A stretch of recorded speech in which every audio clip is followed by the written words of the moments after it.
Setores de atividades que eu tenho procurado evitar são setores de atividade que historicamente demonstram que as empresas elas não mantêm um grande espaço de tempo, não duram muito tempo. Se vocês pegarem o histórico da maioria das empresas de aviação, por exemplo, nós tivemos a Real Transportes Aéreos, a Panair do Brasil, a Varig, a Cruzeiro do Sul, a Transbrasil, enfim, tivemos uma infinidade de ações, de empresas de aviação.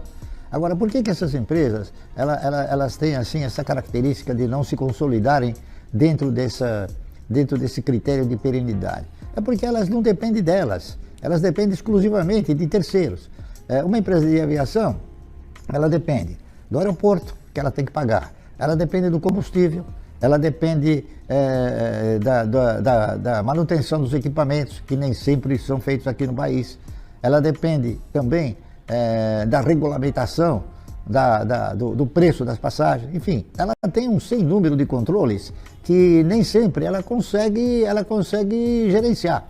Por isso, eu acho que ela não se enquadra numa empresa que tem essa condição de perenidade, tá certo? O setor, ele pode ser perene, mas as empresas, elas não são perenes. Porque eu acredito que nós sempre teremos o setor de aviação, mas não com as mesmas empresas. O setor de construção é um setor que a maioria das empresas que estão listadas nessa atividade são empresas que não possuem patrimônio. A grande realidade é essa. Eles utilizam o quê? Utilizam o caixa do próprio adquirente para edificarem as construções, né?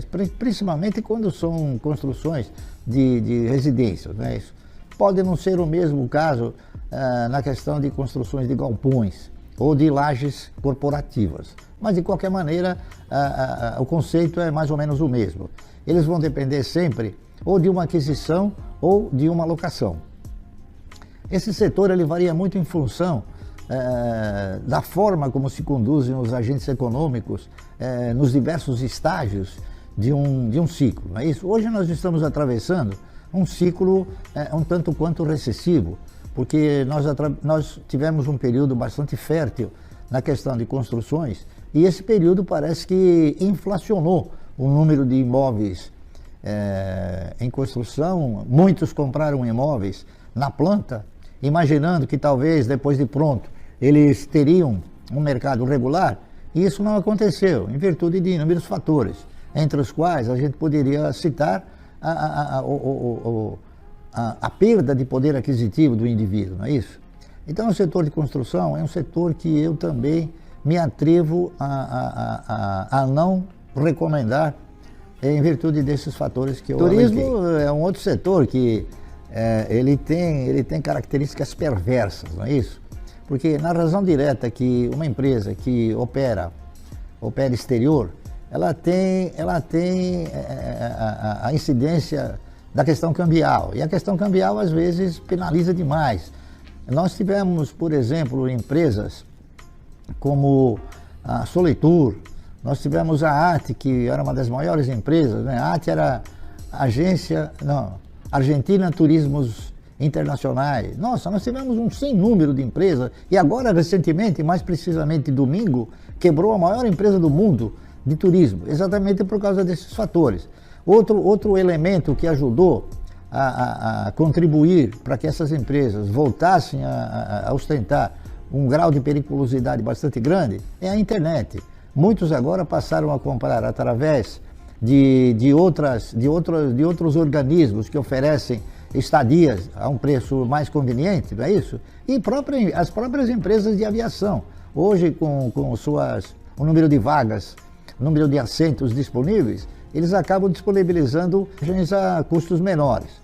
E isso em virtude dessas mudanças, principalmente a mudança no dólar, não é?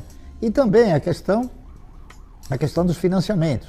É uma empresa que depende muito de financiamento, porque viagem e lazer é uma coisa que o cidadão ele procura fazer sempre pagando de uma forma parcelada, não é isso? Dificilmente alguém investe um valor muito grande na questão do lazer, principalmente em passagens. Então, se não houver esse elemento favorecedor, dificilmente uma empresa prospera, tá correto? O setor de frigoríficos, ele faz parte do setor de alimentos, não é isso? Mas ele é um dos segmentos do setor de alimentos, né? Nós temos o setor de lácteos, nós temos o setor de oleaginosas, nós temos o setor de grãos, tá correto? Acontece que o setor de frigoríficos, ele em muitas ocasiões, ou pelo menos em algumas ocasiões, ele acaba sendo assim, não preferido por pessoas que têm assim preferências, né? Preferências definidas, como por exemplo, o cidadão não compra ações de empresa de cigarro, o cidadão não compra ações de empresas de bebidas alcoólicas, o cidadão não compra ações que mata gado ou que mata suíno, tá entendendo? Então, a questão dos frigoríficos, elas ostentam também essa forma de rechaçar, tá entendendo?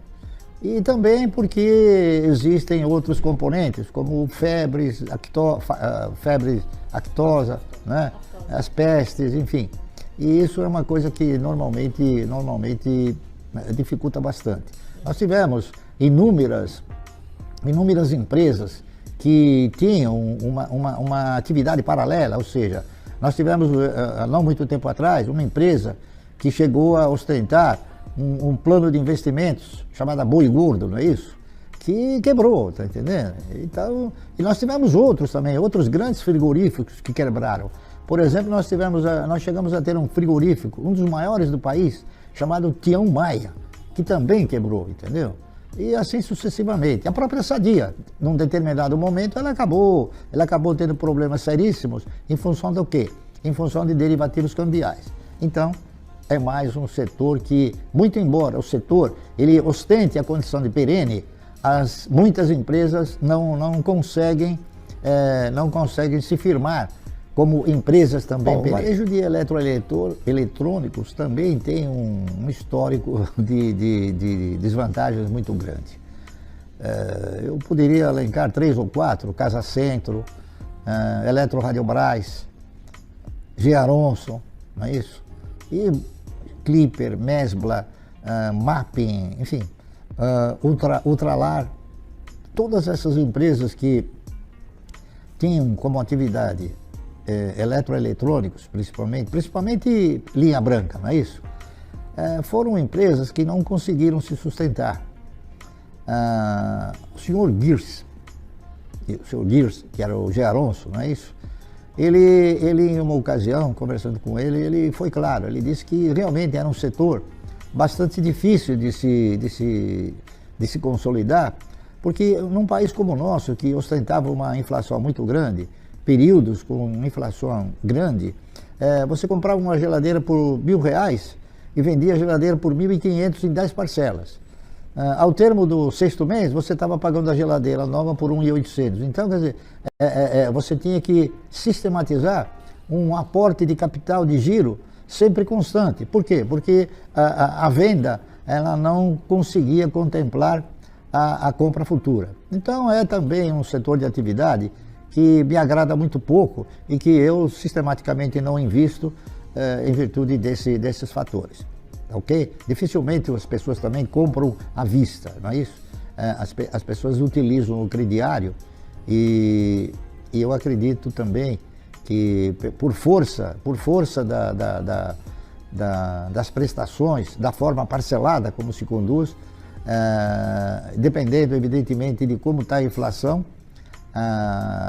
o preço comprado, depois vendido, quando reposto ele acaba sendo mais caro do que o preço de venda.